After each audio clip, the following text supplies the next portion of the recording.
Hi, everyone. I think that's the most thorough introduction that I've had in a long time. So thank you, Joe, for that. Just wanted to say quickly hello, give you just a little bit more information about Campus. It's a new best practice platform that Times Higher Education launched in 2021, offering best practice advice from educators like yourselves, sharing advice on everything from writing diversity statements, progressing sustainable development goals. Teaching and learning is a core part of our content. So I'm really excited to chat with you guys more about the work that you're doing, to see if you would like to share that with the global community that we have on campus. And I would also encourage you to go to campus to check out the resources that we've got there. It's timeshighereducation.com/campus. Come talk to me about it. I would love to hear more from you guys. So that's it for the plug. We have a very exciting interactive session with you, so I hope you're ready to chat. Okay. Barb, over to you. All right. Well, as Sarah said, this will be an interactive, participatory type session. So the first thing that we'll ask is that if you have a phone with you, to go ahead and get it out. Your phone will be an important device to participate in the questions that we're going to throw at you this morning. And so we're using a tool called Kahoot. Has anyone used Kahoot? Yeah, it's fantastic. So you're familiar, many of you are familiar with it. If you're not, what's going to happen is when Sarah launches our Kahoot event, there will be a QR code and also an opportunity that you can access using your camera on your phone. There will also be a link if you need to access it that way instead. Anyway, you'll log into our Kahoot event using one of those two ways, either on your phone or laptop computer if you are online with a laptop. So, and then Sarah's going to manage the questions. I have a microphone in my hand, and I'm going to come out to you and walk through the audience, and we're going to talk a little bit about your responses, okay? So with that, I'm going to turn it over to Sarah. Thanks, Barb. Sure.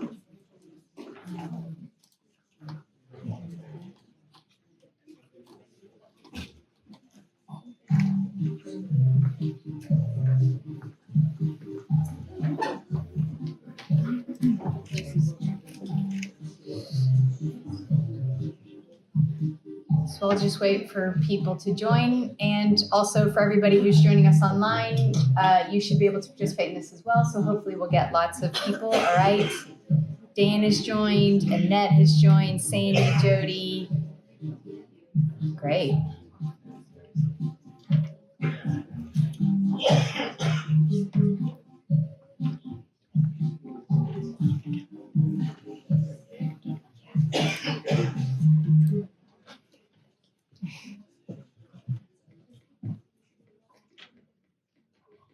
Can people choose their avatars, or are these just randomly assigned to you?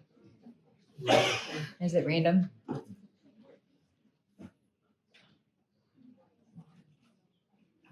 I'm loving these. Okay, good. Looks like we're up to 86 people joining us.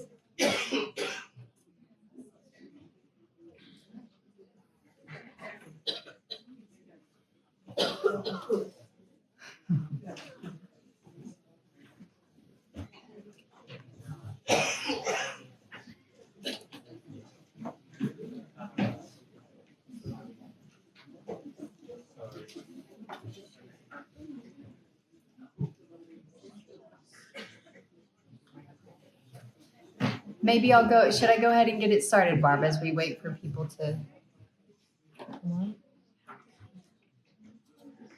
Okay, so hopefully more people will join us. But for our first question, I would like you to answer, is AI a friend or a foe? And unfortunately, you can't say both. You've got to choose one.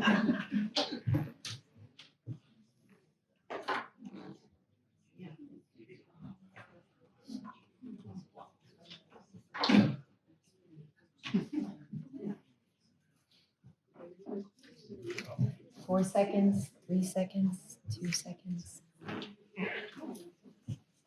Okay, good. So overwhelmingly, everybody agrees that AI is a friend, which bodes well for this session. who said friend that wants to explain a little bit more to us? Okay, good. Barb, we've got some people. Excellent. Barb, we'll come to you so you can tell us more thoughts about how you think AI is a friend. Great. Can you hear me? Okay, great. Yeah. All right, I'll start there. Hi, I'm Subhash from University of Delhi, India. I said friend because I see tremendous opportunity AI brings to us in the table, and especially with respect to education. And one of the examples I can give is opportunity for learners with disability.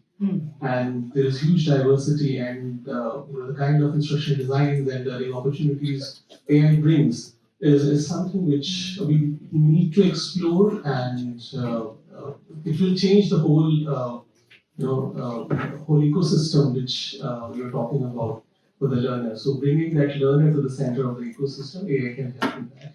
This is what I think. Yeah, really good point about accessibility for students with neurodiversity or all kinds of accessibility needs. Who else said friend?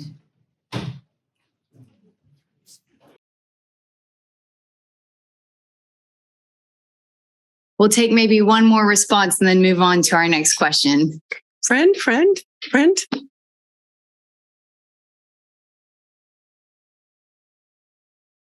Hi, my name's Sarah Jefferson. I'm from Perth, Western Australia.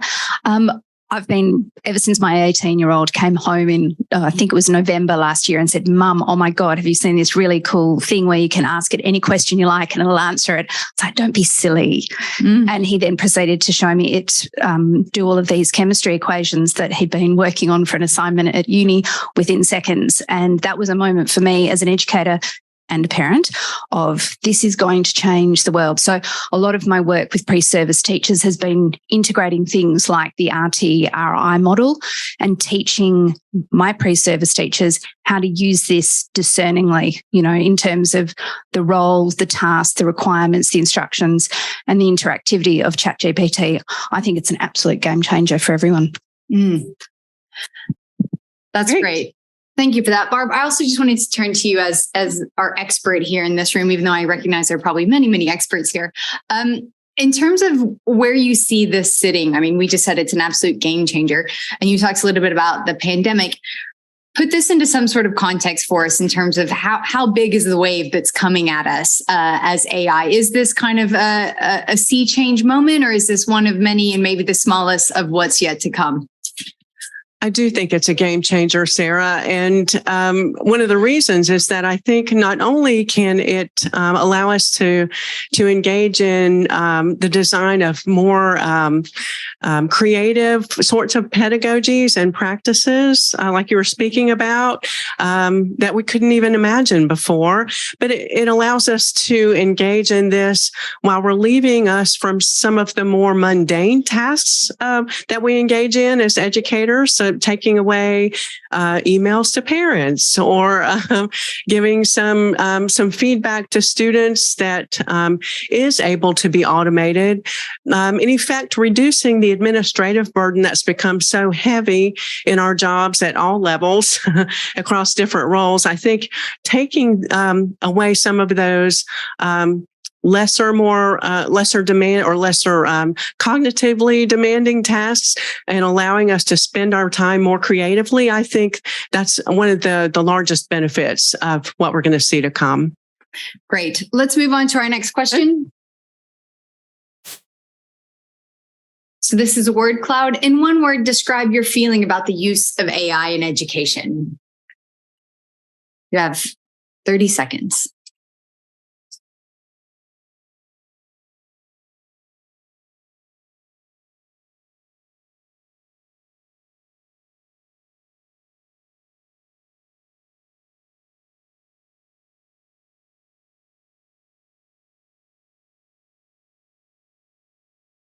Right. 3 seconds, 2, 1.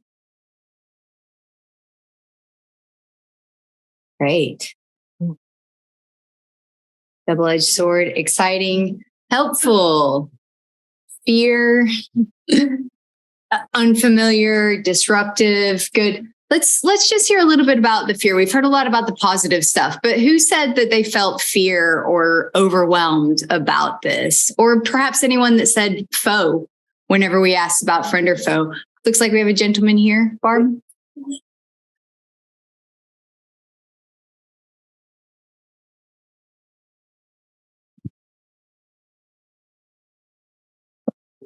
My name is Jacob, and I consider it as a threat to my profession because it's taking many things away from us. It's also impacting on our reasoning. Things that we used to think about, just put it on the computer, you get solutions without thinking. It's making us to become lazy. And I'm afraid in the next few decades, we may not have jobs again. Yes, very, very good points there in terms of how it impacts our perhaps mental robustness. Who else said fear or perhaps that they were overwhelmed by it or a bit trepidatious? Got one more here. Sorry, could you raise your hand again? Oh, we've gone there. Okay, my name is Wariso. I'm from Petroleum Technology Development Fund, Nigeria. I said fear. Actually, I used the word plagiarism because I feel it's going to make students, as he said, lazy. People just go to ChatGPT and get their assignments and homework done without really knowing what they need to know. So I think it's going to promote plagiarism instead of helping the students to develop. I'm also curious about easy. Does this play into that as well, that it perhaps makes the education that we're offering students too easy? Did anybody put easy that they want to explain? No? Maybe that was for people who are online. Okay. How about helpful? Who put helpful? Who wants to talk about how it can be helpful?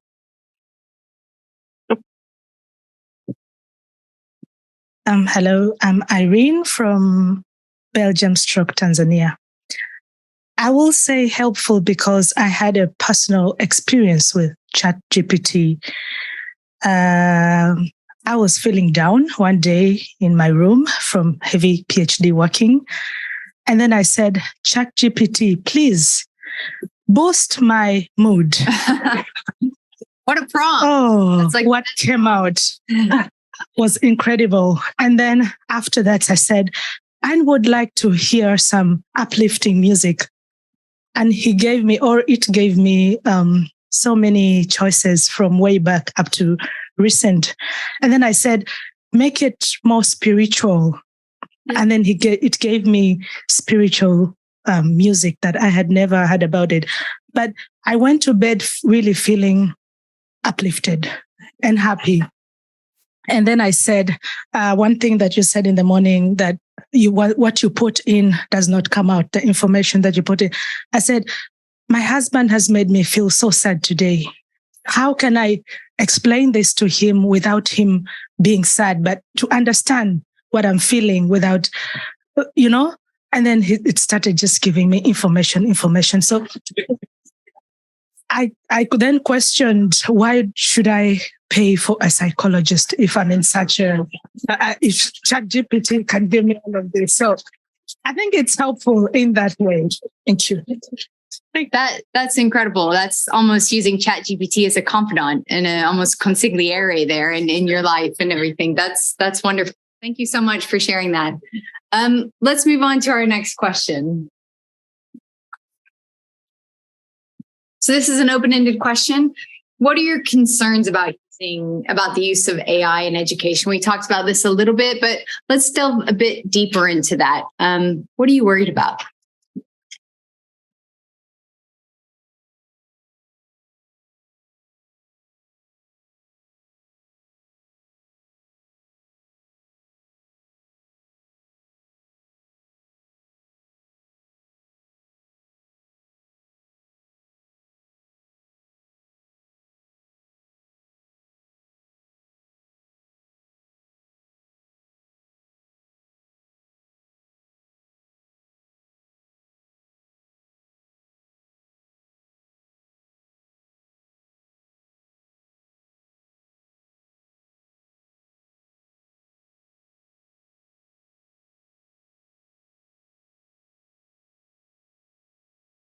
Okay, we've got about 30 seconds left.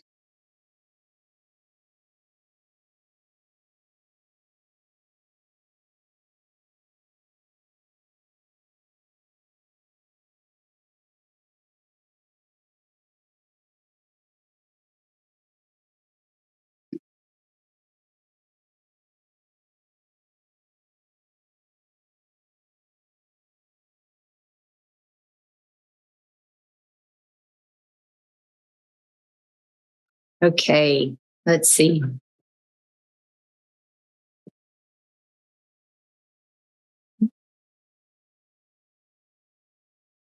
Here we go.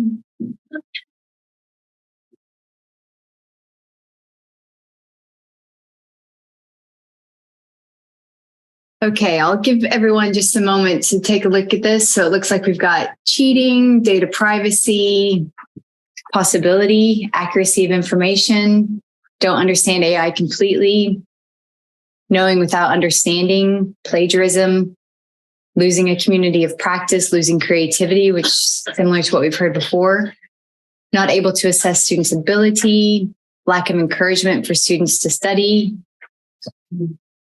educating students that are more tech savvy than me.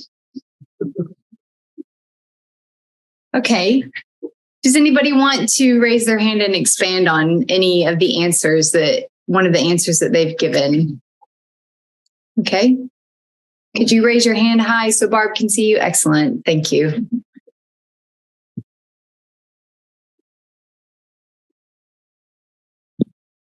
Hello, everyone.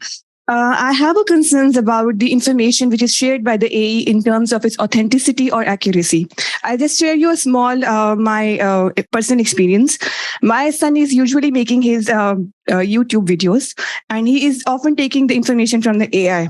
So once he wrote a question in the AI that which brand chips are the most spiciest one, and he got the Takis. I don't know how many of you know about the Takis, but after that he was after me. I want to try Takis. I want to try Takis. Even in the morning, he bought the Takis from here. So what I experienced, that I am from the India-Pakistan region, and we are eating a lot of spicy food. So when it comes to the comparison with the spicy food that we were eating there and comparing the spice level of the Takis, I thought that Takis are just fine. These are not much spicy.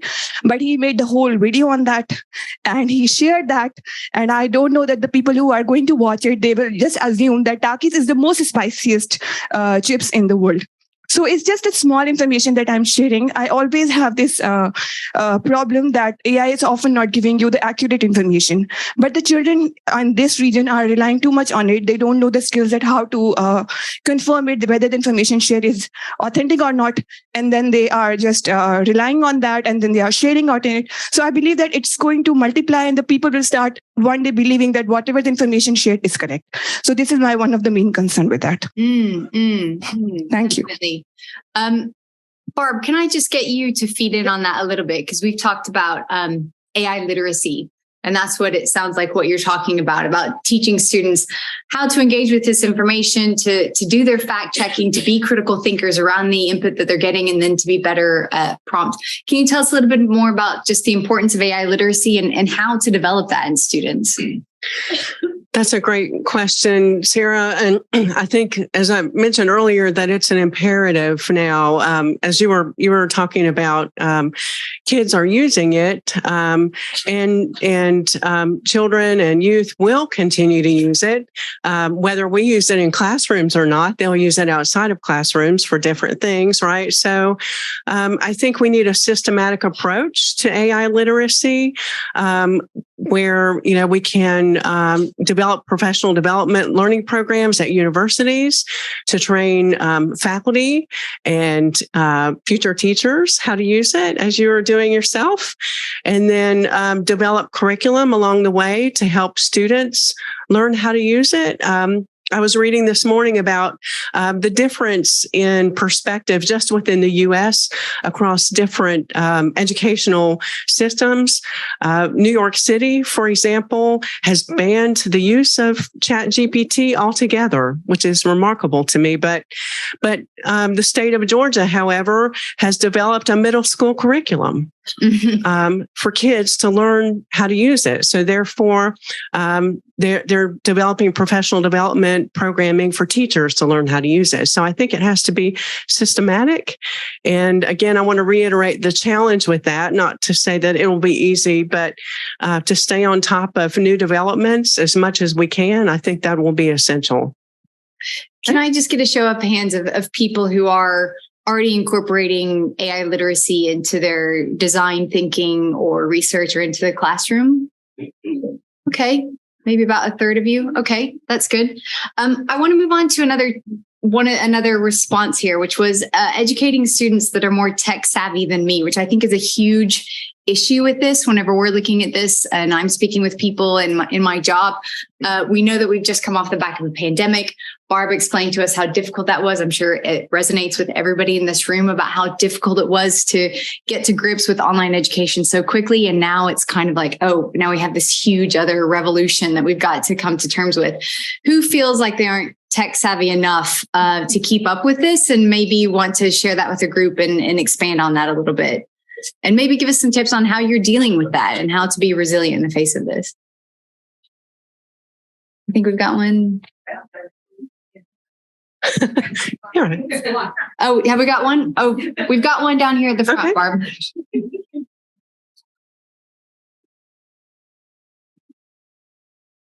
you go. Oh, I'll come to you. Thank you. Sorry. As far as AI is concerned, I myself, I do teach AI in higher education. So I know pretty much the inner workings of AI. And what I would suggest to do is in the beginning of each course, you know pretty well the level of your students by doing internal assessment in class. So when a student comes with an assignment, you can say that you can tell the difference between what he's able to do and what he's not able to do. You don't need any tool for that. Just for your by your own judgment, you can see the difference. So this is kind of psychological approach to see who is using an AI tool and who is not using an AI tool. This is all I can say for now. But one thing is sure, you cannot prevent them from using the AI tools. And it's just evolving. This is just the beginning. ChatGPT is just the beginning, and more is coming. Better is coming. You can take it for as good or as bad, or whatever you want. You cannot stop the evolution. Yeah, I think that's a really good point. I think New York State might be slightly in the wrong in their efforts to completely stop it. Barb, can I ask you to come down here? We have one more person to feed in on that. I'm going to come around. I think that's a really interesting point, though, about getting to know your students first. It's going back to the basics of creating a learning community, getting to know your students, getting to know who they are. And then that way you are better to judge, bearing in mind that might be difficult to do if you have a class full of 200 students, but doing what you can. Hi there. So my name is Dr. Rayona Williams. I'm from London, but I'm based in the UAE. And my whole conceptual approach to AI is very similar to how perhaps the calculator was introduced. My overarching aim is to encourage a community of practice approach. So having that concept of having the apprentice all the way through to mastery, and within your educational circle, whether it be learners or whether it be teachers, having someone who is at the top and at the bottom in that cyclical event, and the sharing of information and the re-edifying of that information, it actually is probably the golden ticket that a lot of us overlook. So having learners who are more tech savvy is actually like, what do they call it, the golden elephant in the room? Because if you can capture that, and if you can almost empower that tech savvy learner who may be undereducated in other areas, that you can posit and help them to grow while celebrating that innovation or that creativity that they have. But the hardest thing I've found is doing that equally and really trying hard to remove that bias, that, your criticality, your critical lens, the transparency of it is so important. But I do think it's important to have people who are more tech savvy than us, especially now, because, our brains are much more mature, obviously, than the learners are, but they're teaching us, and they will always continue to teach us. Yeah. And we should have that open approach towards it. Yeah, I love that. That's a really good response. Thanks for sharing that. Let's move on to our next question. Another open-ended one. What are your hopes about the use of AI in education? Any hopes that you have? Hope that it will go away?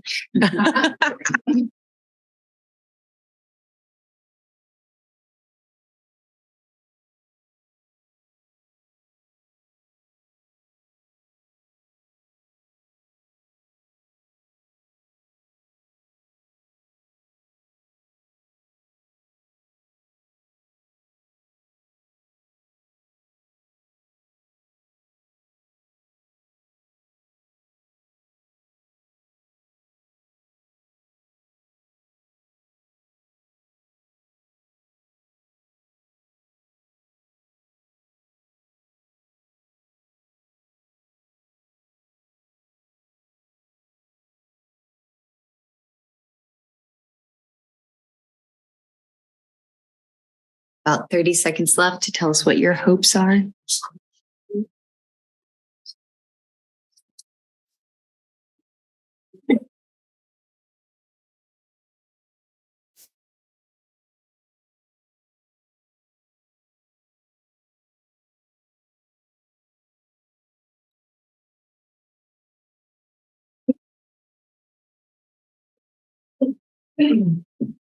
Okay.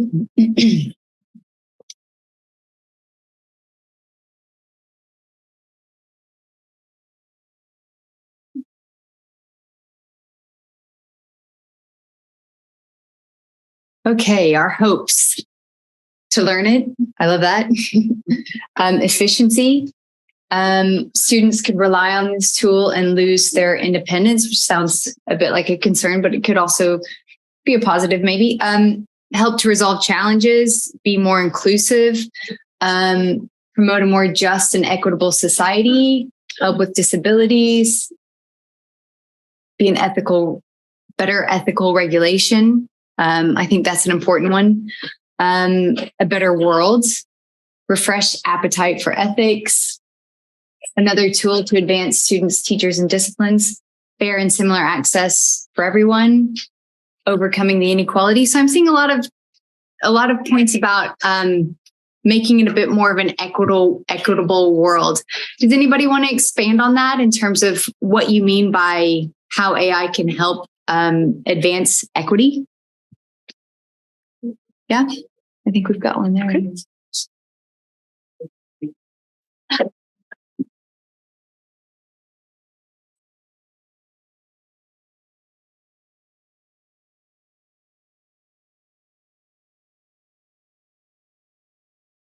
Hello, I'm Dr. Zainab. I'm from Morocco. I'm a entrepreneurship educator and a postdoctoral researcher. So I mainly work with entrepreneurs in terms of research, and I do teach entrepreneurship. So when talking about entrepreneurs, I mainly work with entrepreneurs who develop like AI solution in order to address like social and environmental challenges. And I've really been amazed by how powerful AI could be to address challenges that we identify in our environmental ecosystem. So I would just give the example of one entrepreneur, Moroccan entrepreneurs, who does like I would say detect disease in the plants, and once the disease are like detected, he develops a robot who generates pesticide. I'm sorry, I'm not from agriculture field, so keep in mind some of my like vocabulary are not appropriate for agriculture. So they put like a pesticide to like the disease in the plants, so it's automatically made. So this I would say AI solution help the farmer in order to make their profitability, to increase their profitability, but also prevents the plant's disease and death. So this is mainly related to how AI could promote and address environmental and social challenges. Thank you very much. That's great. Thank you for that. Does anybody else have any other examples that they want to share about how they've already observed AI helping expand equity or maybe answer some of the big global challenges that we're all facing? Great. My name is Ike from. Oh, I don't think the mic is on. Okay. Hello, everyone. My name is Ike from the Atlantic Technological University in Ireland. I'm a research student, and my work involves the application of technology to support student learning. I believe that in the field of education, there's a huge potential for using AI to identify different student groups. And so when it comes to learning, there are different students that have different ways of learning, but most students are learning in a particular way, which usually they are being graded upon. But there are some students that might have different patterns of learning. They might learn differently. They might not learn the conventional way. I think AI has the potential to identify this kind of students that have different ways of learning and also support them and highlight areas where they can be supported based upon. So I believe AI will be able to see these patterns which we humans may not be able to see, and we can tailor education solutions that can support students from different learning groups. Thank you. Great. Thank you for that. Barbara, I'm going to go to you on this one as well. As an education technologist, someone who's dedicated their career to this, what are your hopes about AI in education? Yeah, I think I'll go back to one of the comments I made earlier about the potential for creative thinking about pedagogy. And I'll combine that with the concern about plagiarism and cheating. I think, from a negative perspective, I think there will and there have been issues related to these very things, right? Plagiarism. I watched ChatGPT complete a quiz in Canvas, like I was saying earlier. So, and I know it's been touted as the death of the essay, right? But I think in response to a crisis, maybe, but in response to what the system can do and can allow students to do, I think it will spur us to be creative and rethink our approaches to measuring learning outcomes. How will we know when learners have learned? And I think we'll have to think more creatively about that because of what the system can do. But positively, we can leverage it to engage in the kinds of assessment opportunities that are not feasible for us now. So I think there's a lot of potential for us to step back and rethink what we do in terms of instructional strategies, as well as the measurement of learning. Barb, can I also ask you to give us your opinion about AI detectors? We've heard a lot about them. I have questions about their efficacy and also the biases that they have within that. How should people be thinking about that? Is it even worth subscribing to turn it in or pick your detector, and tell us how we should be working with them, if at all? That another great question, and not an easy one either, because in the diffusion of innovation takes time, and so my hope about creative thinking about different ways of measuring learning and the uptake of that idea, I hope that will come in the future. I think we'll be forced to rethink the measurement of learning, but that will take time. And so until we have opportunities to learn more about what AI can do and how we can use it positively in education, we're going to have to deal with the fact that students are using it to their benefit in terms of completing exams and generating work that's not theirs. We'll have to deal with that. And so I know at Virginia Tech, we are already working with our honor system at the graduate and undergraduate levels to use Turnitin, for example. We've done that for a while with dissertation work, but to look at, issues of plagiarism. Oftentimes, I'll say as a doctoral advisor, issues of plagiarism are often not intentional. They come from novice scholars engaging in work and not knowing how to appropriately cite resources. Some of it is intentional for sure, but some of it's not. So I see it as a learning opportunity. It's not always negative. But I think we're going to have to use some sorts of detectors, which I realize as well will be trumped by the system. And so we'll be continuing to develop these kinds of technologies to detect ChatGPT work. But I think, I hope, I should say, the use of this sort of technology can go away in the future because we've had the opportunity to think creatively about how to engage with it for learning. Mm-hmm. Thank you for that.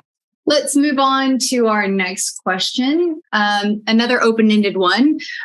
Do you have any ideas for creative uses of AI in blended or e-learning? So we're really trying to suck your ideas out of you to share with the group.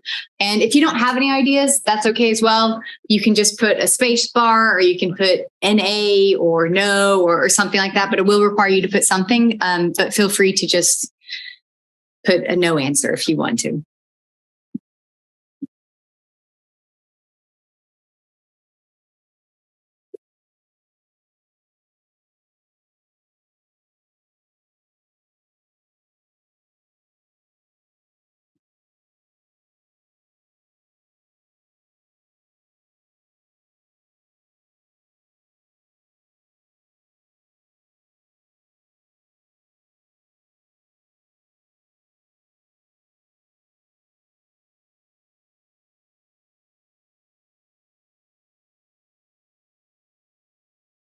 Okay, about 30 seconds left. Tell us all of your brilliant creative ideas about using AI in blended or e-learning.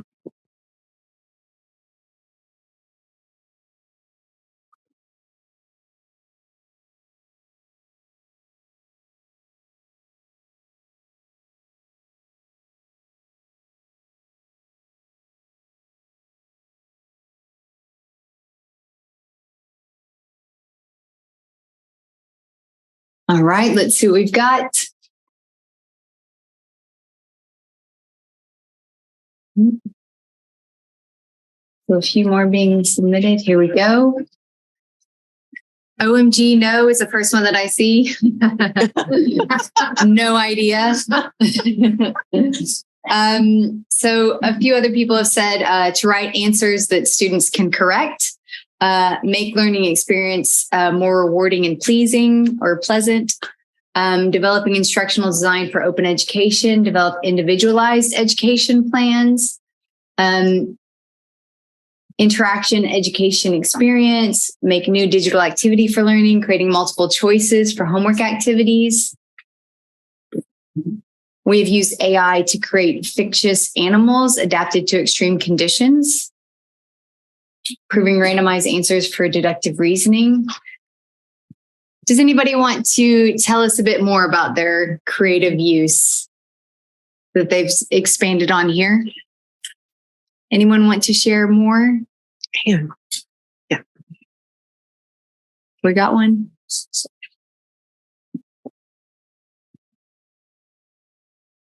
Get my steps in.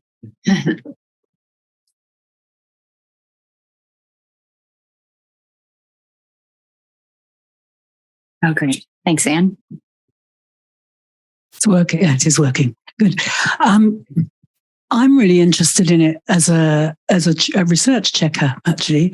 I've done pieces of work recently in research and in teaching. And I've come up with the solutions after 3 months of hard work. And then I've checked them. So you put the same question into ChatGPT and see how many of the same answers come up. And what's fascinating, I mean, I did a piece of work recently, had 10 outcomes. ChatGPT got 7 of them in about 30 seconds. Oh, It took wow. me 3 months. It took me 3.5 months. But I think the really interesting thing is not to be naive that peer review and somehow every academic paper you read is justifiable. There are just as many flaws and fears in things that we accept as academics all the time. And I think we've got to be far less naive about the old systems we have and actually say there are huge problems with peer review. There are lots of fantastic things. I support it. I do it. I love it. But it isn't without its own flaws, and we're being naive if we think this is the only big monster in the room. It is just another tool. And I think we've got to be really careful that we don't think all those old tools are good ones. I mean, that's really, really dangerous. We've got to start actually saying what we don't know to students rather than boring them with what we do, frankly. And I think we've got to start in that place rather than just thinking that all the things that we've already done. That's why this is fundamentally a really interesting pedagogic revolution. So I think there's lots to be gained, lots to be careful of, but don't believe that old ways are the only ways. And can I just ask you a follow-up question there? I thought it was really interesting what you said, that ChatGPT generated in 30 seconds 7 of the 10 answers it took you 3 months to come to. So to me, that seems like that just creates so much more space for us to kind of push the boundaries of knowledge, not to sound too grand about this, but really that's what it is. Any thoughts about kind of where else this could take us that perhaps we weren't even able to get to a year ago? Oh, absolutely. I mean, I'd come back to saying, actually, we need to start. What this does is, instead of us certificating input, we can actually talk more about learning and output. And that's why I said I think the most powerful thing this raises for us is the question that says, if you could stand up and say to your students as they come into an institution, this is what we don't know. We don't know them as senior scholars, and we don't know them as junior learners. What we've got to do together is find the things we don't know. That gives you the drive to find out the other bits that at the moment we do death by PowerPoint, frankly, and we certificate. Sorry, I'm being really brutal about this because I think it makes the point, but I think we've got to start thinking not about certificating input, but actually generating really critical learners that are responsive, agile, and know how to use this tool alongside peer review and everything else. You gain the rest if you've got the hunger to do it. At the moment, we're at the other end where we're in danger of putting our students to sleep. I'm sorry, I'm being very blunt, but it's to make a point. It's not to say that people aren't good teachers. I just think we've got to wake up and smell the coffee, frankly.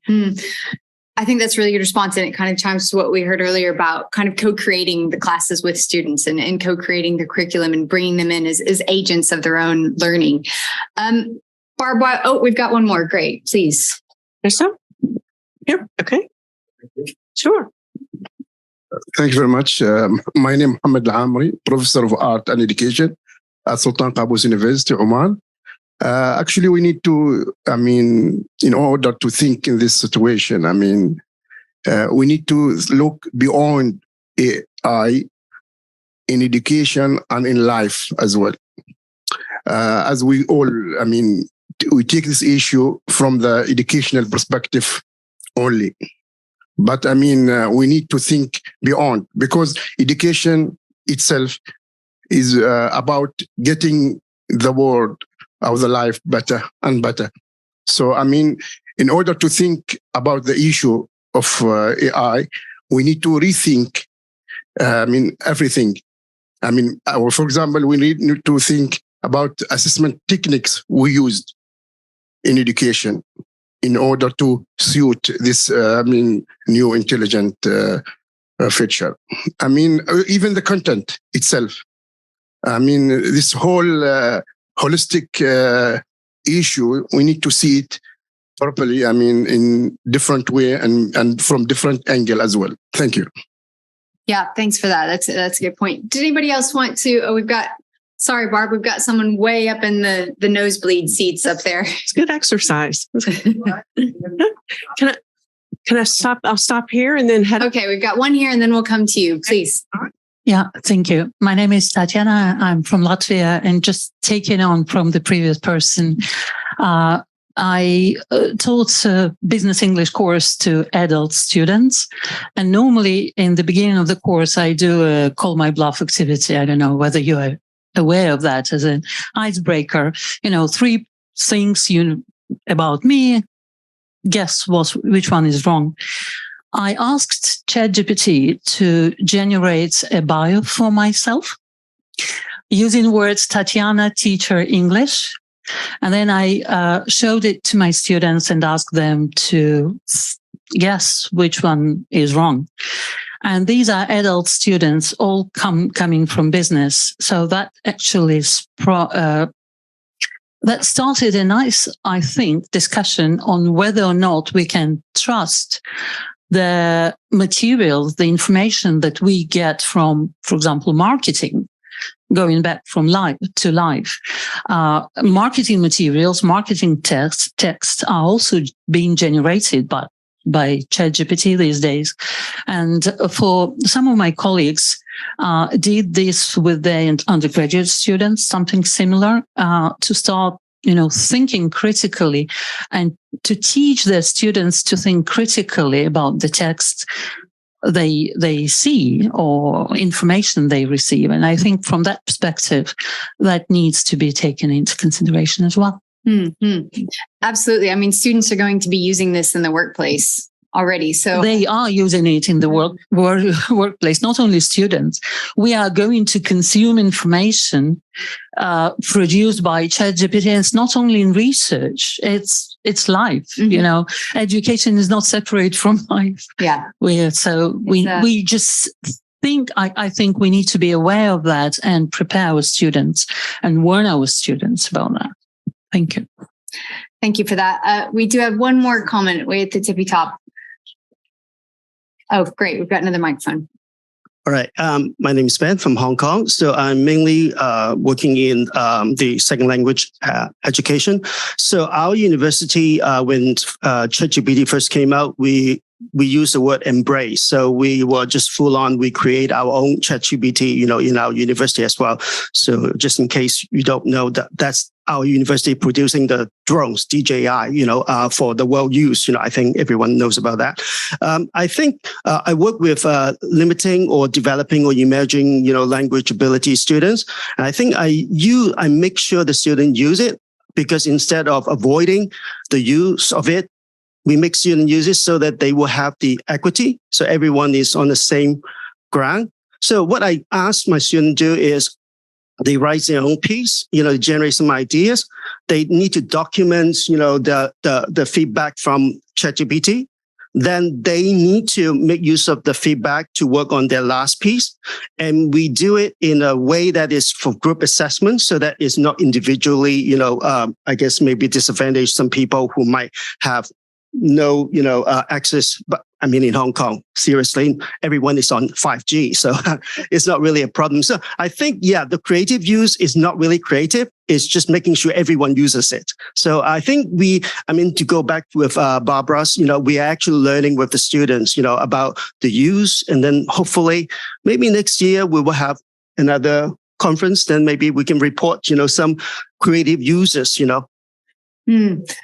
So it's just exposing students to it. It's just getting them to get comfortable with the technology. And that's really what technology adoption is about, is actually using it and kind of the trial and error of getting to know it. Let's go on to our next question. We're coming to the end of our series here. Another open-ended question. Does your session focus on AI? Do you want to share anything about what you might be talking about at the conference? Tell us the title of it, and then we can open it up to you guys to tell us a bit more about the ideas that you want to share with colleagues over the next few days.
Okay. Let's see.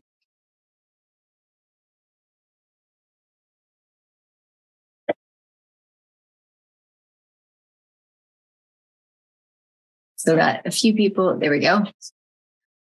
Nope. You just scroll down a little bit here to nope. Okay.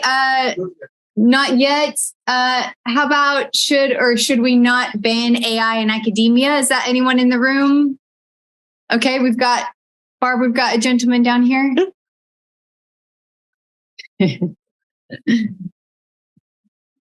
Maybe at next year's conference, this will be full of everybody's. Hello, thank you. My name is Tariq. I'm from University of Malaya, Malaysia.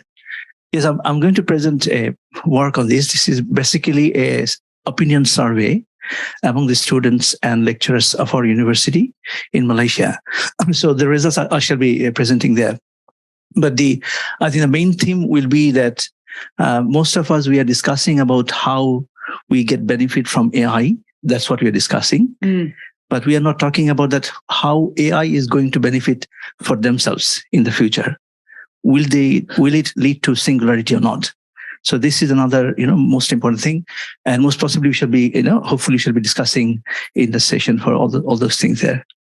Excellent. Thanks. And when is your session? On Sunday, I think. Sunday. Yeah, Sunday, yeah. Saturday at 11:40. Yeah. Saturday at 11:40. Yeah. Thank you so much for that. Yeah. How about AI and learning outcome assessment? Is that anybody? No. Okay. How about digitized specialized assessment? Assessment's always a hot topic. I think we've got one down here. Rowana? Yeah. Hi, it's me again. So my session on Sunday, I'm chairing the international education session. So do come. It's from room G08. And my paper is talking about the Ministry of Education in the UAE has actually taken an approach to adopt a digitized assessment approach across all of the professional licensure testing of educational professionals. And the reason why it's important is because they believe that there should be equality in the voice, in the development of the data sets that are now coming on board with generative AI. So the modeling approach they have is it's kind of based on probability, and it looks at taking the candidate pools that are international based, but also looking at their quality, looking at how they learn, and embedding that into the data sets that then develop the assessments throughout the education system. So it's a really quite unique approach, and I'd recommend just to look at it from a different perspective. Thank you very much for that, Rowana. Just our final few minutes. Did anybody have anything else they want to mention about what they're discussing? Okay, we've got two more. We'll come to you after. My name is Kone Mamadou. I come from the International University of Grand Bassam. This is Ivory Coast. On Sunday, I would like to start a conversation with you about introducing the teaching of AI in high schools. Mm-hmm. I think it is time. The technology is growing. Instead of just using it, why don't we teach AI to high schoolers? Start new curriculum in AI, just like the way we learn math, science, chemistry, physics. It is time to introduce AI in high schools. This is what I would like to introduce to you, and possibly give you a sketch of a curriculum and start a conversation with you, just to incite you when you return back to your institution in your country. You start the conversation with your Ministry of Education, if this can be done. At the moment, China is leading the way. They have an education system teaching AI in high school, but they just started a couple of years ago. Then in some states in the United States, this is just the beginning. And in Europe, there are so many initiatives like the Erasmus Foundation that is financing, giving grants for starting projects in AI in high schools. So this will be done on Sunday in the morning. And I welcome you to come to this conversation. Thank you. Great. That's a really good point. Thank you so much for that. We have one more final comment. I think we've only got time for one more, Barb. Sorry. If we've got time, I'll try to squeeze in one more. Thank you so much. I'm Emma Patu. I'm from McMaster University in Canada. I'm a professor and I direct the Master of Public Health program there. And recently I piloted a SAS game. So SAS is a software company that has a lot of statistical supports for researchers and for students and so forth. And students in a professional development studio course that I coordinate, they got to learn about machine learning, which is an AI technique. So if you're interested in just learning about an experience of students trying to get under the hood of AI, come by later this afternoon and check out my poster. I'd love to have a discussion with you. Great. Thank you for that. I'll take one more as long as you promise to be quick. I'll take one more from you. Just because you're. I'm Xavier from National China University from Taiwan. I'm just wondering, since many of you, most of you have been using AI to achieve education and so on and so forth. But in my own program, in my final assessment, I usually have a very substantial section that requires students to achieve something absolutely without AI, because I want to know what has this student achieved or what has learned without AI? Have we changed him or her intrinsically, or is he just a parasite, attaching to AI? Right? So is that still worthwhile to know what a student can do without AI? Is that an issue at all? Yeah, thank you. Yeah, I think that's a really good point. And I've heard educators say that before. We need to know what they can do without it, just as much as what they can do with it. I'm afraid we've come to the end of our session, but thank you guys so much for being so interactive and engaging with us on these questions. Just to sum up a little bit of what we said, everybody agrees for the most part that AI is a friend, that it can help with accessibility and advancing equity, but there are still some concerns around your own abilities to understand the technology, to get to grips with it, around ethics and around academic robustness. We've learned that it can help improve our mood, AI. Whenever we put in the right prompts, it can tell us which chips are the hottest. Maybe not. We don't know. Jury is still out on that. But I think most importantly is it brings in our students to help us co-create the education that we're giving to them and to admit whenever we don't know the answer to something. So hopefully some food for thought for you over the next. Thank you so much.